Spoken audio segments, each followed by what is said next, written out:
ரோட்டாவை பிச்சு போட்டு ரெடி பண்ண சிக்கன் சால்னாவை எடுத்து அப்படியே ஊற்றி சால்னா நிறைய ஊற்றி அப்படியே புரோட்டாவை அதில் ஊற வச்சு சாப்பிட்டு பார்த்தா அருமையான டேஸ்ட். அருமையான ஹோட்டல் ஸ்டைல் சிக்கன் சால்னா ஈஸியாக வீட்டிலேருந்து பண்ணிடலாம். வணக்கம் நண்பர்களே, welcome to Pete's cooking Tamil channel. நான் உங்க பீட்டர். இன்னைக்கு தாட் ஃபார் த டே, அவன் தன் தன் வாயின் பலனால் திருப்தி அடைவான். இதோட சிம்பிள் மீனிங் என்னன்னு பார்த்தீங்கன்னா, நம்ம வாயிலிருந்து வர்ற வார்த்தையினால தான் நம்மளுடைய சந்தோஷமோ இல்லை நம்மளுடைய துக்கமோ அடங்கி இருக்கிறது. அதனால நம்ம பேசுகிற ஒவ்வொரு வார்த்தைகளும் நல்ல வார்த்தைகளாக மற்றவங்களுக்கு பிரயோஜனமாக இருக்கிறதா இல்லைனா மற்றவங்களை சந்தோஷப்படுத்துறதா நல்ல வார்த்தைகளாக இருக்கிற மாதிரி நம்ம பார்த்துக்குவோம். இன்றைக்கி நம்ம குக்கிங்கில் என்ன பார்க்க போகிறோன்னா, ஒரு அருமையான சிக்கன் சால்னா 5 பேர் சாப்பிட்ற மாதிரி ஒரு 15 பரோட்டாக்கு இது கரெக்டாக இருக்கும். இந்த குவான்டிட்டி இதில் வந்து பார்த்திங்கன்னா நம்ம சிக்கன் எலும்பு மட்டும் தான் சேர்க்க போகிறோம். கழுத்தெலும்பு வச்சு தான் இந்த சிக்கன் சால்னா பண்ண போகிறோம். ஒரு 1/2 கிலோ எலும்பு இருக்கிற மாதிரி பார்த்துக்கோங்க. தேங்காய் ஒரு பாதி தேங்காய், இதை வச்சு தான் நம்ம இன்றைக்கி சால்னா பண்ண போகிறோம். இன்க்ரீடியன்ட் எல்லாம் கரெக்டான அளவில் போட்டிங்கன்னா அருமையான டேஸ்ட் இருக்கும் இந்த புரோட்டா சால்னா. இதெல்லாம் இது கரெக்டாக வாட்ச் பண்ணுங்கள், ஃபுல் வீடியோ வாட்ச் பண்ணுங்கள். எல்லா இன்க்ரீடியன்ட் அப்புறம் சீக்ரெட் இன்க்ரீடியன்ட் ஒரு 2-3 இருக்குது. எல்லாமே பாதியில் நான் சொல்லியிருப்பேன். வீடியோவில் ஃபுல்லாக வாட்ச் பண்ணால் தான் உங்களுக்கு வந்து கரெக்டான அவுட்புட் வரும். இந்த மெத்தட் ஃபாலோ பண்ணி சால்னா ரெடி பண்ணுங்கள். நல்லா இருந்துச்சுன்னா கண்டென்ட்டுக்கு ஒரு லைக் கொடுங்க, ஃப்ரெண்ட்ஸுக்கெலாம் ஷேர் பண்ணுங்கள், சேனலுக்கு சப்ஸ்கிரைப் பண்ணுங்கள். வாங்க நம்ம வீடியோக்குள்ளே போகலாம். சால்னா பண்ணுற மாதிரி ஒரு பாத்திரம் எடுத்துக்கோங்க. முதல்ல எண்ணெய் சேர்த்துடலாம். ஒரு 50 ml எண்ணெய். எண்ணெய் சூடானோடனே ஸ்பைசஸ் நம்ம ஆட் பண்ணிடலாம். கல்பாசி ஒரு சின்ன கையளவு, ஏலக்காய் ஒரு 5, கிராம்பு ஒரு 7-8, பட்டை இந்த 2 இன்ச்சு சைஸில் உள்ள பட்டை ஒரு 2 ஸ்டார் அனீஸ், ஜாதி பத்திரி ஒரு பாதி ஜாதி பத்திரி சேர்த்துருக்குறேன். அதே மாதிரி மராட்டி மொக்கு, இது வந்து ஆப்ஷனல் தான், ஆனால் இது எல்லாமே போட்டிங்கன்னா நல்ல ஒரு வாசம் இருக்கும். இது எல்லாத்தையும் நம்ம முதல்ல எண்ணெயில் சேர்த்துடலாம். ஒரு பல்லாரி சின்ன சின்னதாக கட் பண்ணியிருக்கோம், அதை இப்போ சேர்த்துடலாம். வெங்காயம் கொஞ்சம் வதங்கட்டும். வெங்காயம் வதங்கும் போதே புதினா ஒரு கை கொத்தளவு புதினா நம்ம இப்போ சேர்த்துடலாம். புதினா ஃபஸ்ட்டில் சேர்க்கணும், அப்புறம் கடைசிலையும் சேர்க்கணும். அதுதான் சால்னாக்கு ஒரு சீக்ரெட். நல்லா புதினா ஒரு கை கொத்தளவு நம்ம சேர்த்துடலாம். இப்போ புதினாவும் இந்த வெங்காயமும் நல்லா வதங்கட்டும். வெங்காயம் வதங்குற டைமில் நம்ம இஞ்சி பூடு பேஸ்ட் வச்சுட்டு வந்துடலாம். இஞ்சி 1 இன்ச்சு சைஸில் உள்ள இஞ்சி 1, ஒரு 3 பூடு, நல்ல பெரிய பூடாக ஒரு 3 எடுத்துக்கோங்க. கிராம்பு ஒரு 6, ஏலக்காய் ஒரு 4, பட்டை ஒரு 1 இன்ச்சு சைஸில் உள்ள பட்டை ஒரு 2, ஜாதி பத்திரி ஒரு சின்னது. இது எல்லாத்தையுமே மிக்சியில் போட்டு நம்ம அரைச்சிட்டு வந்துடுவோம். வெங்காயம் புதினா நல்லா வதங்கிடுச்சு. இந்த அளவுக்கு நல்லா வதங்கணும். நல்லா கோல்டன் ப்ரௌன். புதினாலாம் பார்த்திங்கன்னா நல்லா முறுமுறுன்னு நம்ம வறுத்து எடுத்துடணும். இந்த டைமில் நம்ம அரைச்சிட்டு வந்த பேஸ்ட்டு சேர்த்துடலாம். இஞ்சி பூண்டு பட்டை கிராம்பு ஏலக்காய் இந்த பேஸ்ட்டு. இஞ்சி பூண்டு பேஸ்ட் போட்டு 1 நிமிஷம் ஆயிடுச்சு. ரொம்ப நேரம் நம்ம பச்சை வாடை போகணுன்னு நம்ம அதை வதக்கிட்டு இருக்க வேண்டாம். இந்த டைமில் தக்காளி சேர்த்துடலாம். தக்காளி நடுவில் ஒரு கேப் எடுத்துக்கோங்க. கேப் விட்டுட்டு இதில் தக்காளி நம்ம சேர்த்துக்கோம். ஒரே ஒரு தக்காளி தான். தக்காளி நல்லா வதங்கட்டும். நல்லா மிக்ஸ் பண்ணிடுவோம். இப்போ நம்ம மசாலா சேர்த்துடலாம். மஞ்சள் பொடி ஒரு 1/4 டீஸ்பூன், வத்தல் பொடி ஒரு 1.5 டீஸ்பூன், மல்லிப்பொடி ஒரு 3 டீஸ்பூன், வத்தல் பொடி 1.5 டீஸ்பூன், மல்லிப்பொடி 3 டீஸ்பூன், சீரக பொடி ஒரு 1/2 டீஸ்பூன், 2 பச்சை மிளகாய். இப்போ இதை நல்லா வதக்கிடுவோம். மிக்ஸ் பண்ணிடலாம். பாருங்கள் நல்லா ட்ரையாக இருக்குது. ட்ரையாக ஒரு 30 செகண்ட் மட்டும் நம்ம இதில் ரோஸ்ட் பண்ணுவோம். அப்புறம் நம்ம தண்ணி ஊற்றிடலாம். இந்த எல்லா மசாலாவும் ட்ரையாக ரோஸ்ட் ஆகும்போது நல்ல ஒரு வாசம் கிடைக்கும். இந்த பச்சை வாடையும் ஈஸியாக போகும். 1 கிளாஸ் தண்ணி ஊற்றிக்கோங்க. இப்போ இது நல்லா கொதிக்கட்டும். ஒரு 1 நிமிஷம் மசாலா நம்ம நல்லா வதக்கிட்டோம். இப்போ சிக்கன் சேர்த்துடலாம். சிக்கன் பார்த்திங்கன்னா ஃபுல்லாக எலும்பு தான், நம்ம கழுத்தெலும்பு அப்புறம் இந்த ஈரல் இதை தான் போடுறேன். நல்ல பீஸ்லாம் போடல, ஃபுல்லாக கழுத்தெலும்பு அப்புறம் ஈரல் தான். இது நம்ம இப்போ சேர்த்துடலாம். இவ்வளோ சேர்க்கணுன்னு அவசியம் இல்லை, கம்மியாக சேர்த்தாலும் போதும்.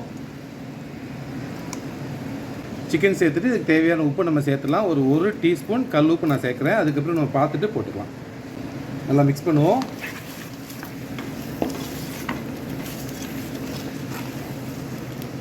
மிக்ஸ் பண்ணியாச்சு. இப்போ சிக்கன் வந்து நல்லா வேகணும், அதே மாதிரி மசாலா நல்லா கொதிக்கணும். ஸோ தண்ணி வந்து நம்ம சேர்த்துடலாம். சிக்கன் நல்லா மூழ்கிற மாதிரி தண்ணி சேர்த்துக்கிடுவோம். சால்னானாலே நல்லா தண்ணியாக தான் இருக்கணும். அதனால் தண்ணி நம்ம கூட சேர்த்தாலும் பரவாயில்ல. தேங்காய் அரைச்சி போடும்போது கொஞ்சம் திக்னஸ் வந்துடும். அதனால் நல்லா ஹை ஃப்ளேமில் வச்சுட்டு தண்ணி ஊற்றிட்டு இதை நம்ம ஒரு 10 நிமிஷம் மூடி வச்சு வேக விட்டுடலாம். சிக்கன் வெந்துருக்கிற டைமில் நம்ம மசாலா அரைச்சிட்டு வந்துடலாம். பாதி தேங்காய், ஒரு முழு தேங்காயில் பாதி எடுத்துருக்குறேன். அதை நம்ம அரைக்க போகிறோம். நல்லா மையாக அரைக்கணும். இது கூட நம்ம என்னென்னலாம் சேர்க்கணுன்னா, வறுத்த நிலக்கடலை, வறுத்தது பச்சை கடலை இல்லை, நம்ம லைட்டாக வறுத்துருக்குறோம். இது வந்து ஒரு 2 டீஸ்பூன் வர்ற மாதிரி, ரொம்ப சேர்க்க வேண்டாம், 2 டீஸ்பூன் வர்ற மாதிரி இதை சேர்த்துடலாம்.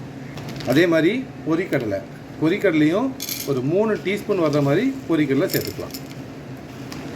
சோம்பு ஒரு டீஸ்பூன், அதையும் நம்ம சேர்த்து இது எல்லாத்தையும் சேர்த்து நம்ம மிக்சியில் நல்லா மையாக அரைச்சிட்டு வந்துடுவோம். சிக்கன் 10 நிமிஷமாக வெந்துட்டுருக்கு. திறந்து பார்க்கலாம். பாதி அளவுக்கு சிக்கன் வெந்திருக்கும். சிக்கன் எலும்புலாம் வெந்திருக்கும். இப்போ நம்ம அரைச்சிட்டு வந்த தேங்காய் மசாலா எல்லாம் சேர்த்துடலாம். தேங்காய், பொரிக்கடலை, நிலக்கடலை, சோம்பு எல்லாமே இதில் மையாக அரைச்சிட்டு வந்திருக்கோம், சேர்த்துருவோம். தேங்காய் இவ்வளோ சேர்க்கும் போது தான் நம்ம தண்ணி நிறைய சேர்க்கணும். அப்போ தான் சால்னா டேஸ்ட் வரும், இல்லைனா சிக்கன் குழம்பாயிரும்.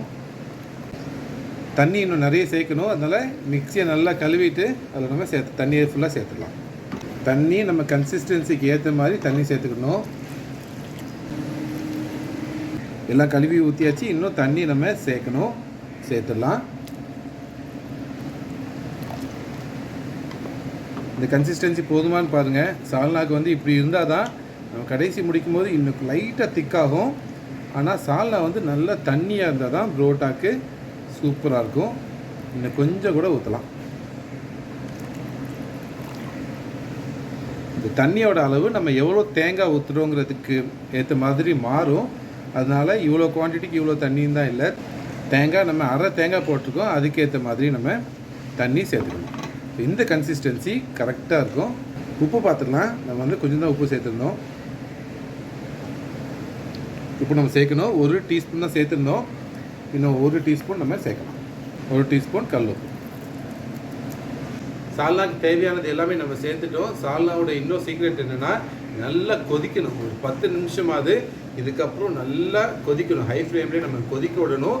அதனால தான் நம்ம தண்ணி வந்து ஜாஸ்தி சேர்க்குறோம். சால்னாவோட கன்சிஸ்டன்சியுமே வந்து தண்ணியாக தான் இருக்கணும். அதை விட இன்னும் கொஞ்சம் தண்ணியாக இருக்கிற மாதிரி நம்ம சேர்க்கும்போது தான் ஒரு 10 நிமிஷம் அது கொதித்து நல்லா எல்லாத்தோட பச்சை வாடையும் போய் சால்னாவோட ஃப்ளேவர் வந்து அருமையாக இருக்கும். இப்போ இதை கொதிக்க விட்டுறோம். கொதிக்க விட்டதுக்கப்புறம் மல்லி இலை, புதினா, கருவேப்பிலை போட்டு கடைசியாக ஒரு தால்சம் பண்ணுவோம். தால்சம் பண்ணிட்டா சால்னா ரெடி. 10 நிமிஷமாக நல்லா கொதிச்சிட்ருக்கு. நம்ம திறந்து பார்ப்போம். வாசம், சால்னா வாசம் சூப்பராக வந்துச்சு.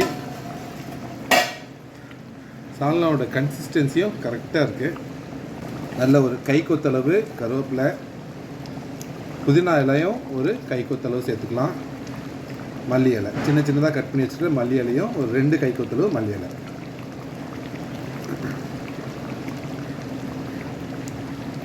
எல்லாம் சேர்த்துட்டு ஒரு நிமிஷம் மட்டும் நம்ம இதை கொதிக்க விட்டுருவோம். இப்போ நம்ம இதை ஆஃப் பண்ணிடலாம். கரெக்டான கன்சிஸ்டன்சி இருக்குது. இந்த பாருங்கள், இந்த மாதிரி கொஞ்சம் தண்ணியாக இருந்தால் தான் சால்னா வந்து சூப்பராக இருக்கும். டேஸ்ட் பார்த்துக்கலாம். இப்போ வந்து நம்ம 2 டீஸ்பூன் போட்டிருந்தோம். எப்படின்னு பார்ப்போம்.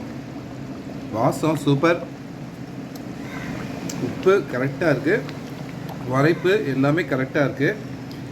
புரோட்டாவில் கொஞ்சம் உப்பு இருக்கிறதுனால இது வந்து நம்ம ரொம்ப தூக்கலாக உப்பு இதில் இருக்கக்கூடாது. கரெக்டான அளவு இருந்துச்சுன்னா சூப்பராக இருக்கும். இப்போ நம்ம ஃபைனலாக தால்சம் பண்ணி ஊற்றிடலாம். அது எப்படின்னு பார்ப்போம் வாங்க. சின்ன பொரிக்கான் சட்டி எடுத்துக்கிடுவோம். 4-5 டேபிள் ஸ்பூன் எண்ணெய் ஊற்றிடலாம். எண்ணெய் சூடான உடனே கொஞ்சம் கருவேப்பிலை, ஒரு கை கொத்தளவு நல்லா சின்னதாக கட் பண்ணி போட்டுக்கோங்க.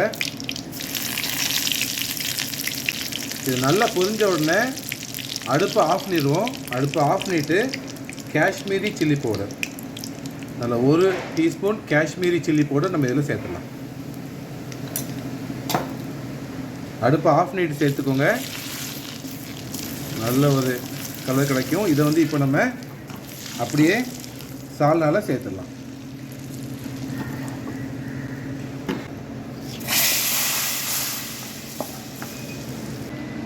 பாருங்கள், நம்ம தால்சம் பண்ணி ஊற்றுனது காஷ்மீரி சில்லி பவுடருங்கிறதுனால நல்ல ரெட் கலரில் இருக்குது.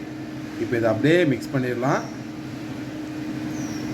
இந்த எண்ணெய் வந்து இது வந்து நம்ம இப்போ உடனே சர்வ் பண்ணாமல் ஒரு அரை மணி நேரம் கழித்து நம்ம சர்வ் பண்ணால் சூப்பராக இருக்கும் சால்னா. டேஸ்ட் பார்த்துருவோம். நல்ல வாசம், அருமையான வாசம், டேஸ்ட் அருமையான டேஸ்ட், சூப்பர். இதே காம்பினேஷனில் நீங்கள் பண்ணிங்கன்னா சிக்கன் சால்னா சூப்பராக பண்ணிடலாம். அருமையான சால்னா சிக்கன் எலும்பு வச்சு நம்ம பண்ணிட்டோம். ஸோ இந்த மெத்தடை ட்ரை பண்ணுங்கள். நல்ல வாசம் இருந்தது, அதே மாதிரி டேஸ்ட்டும் அருமையான டேஸ்ட். ஸோ எல்லா இன்க்ரீடியண்ட்டும் கரெக்டான அளவில் சேர்த்திங்கன்னா அருமையான சிக்கன் சால்னா ஈஸியாக ரெடி பண்ணிடலாம்.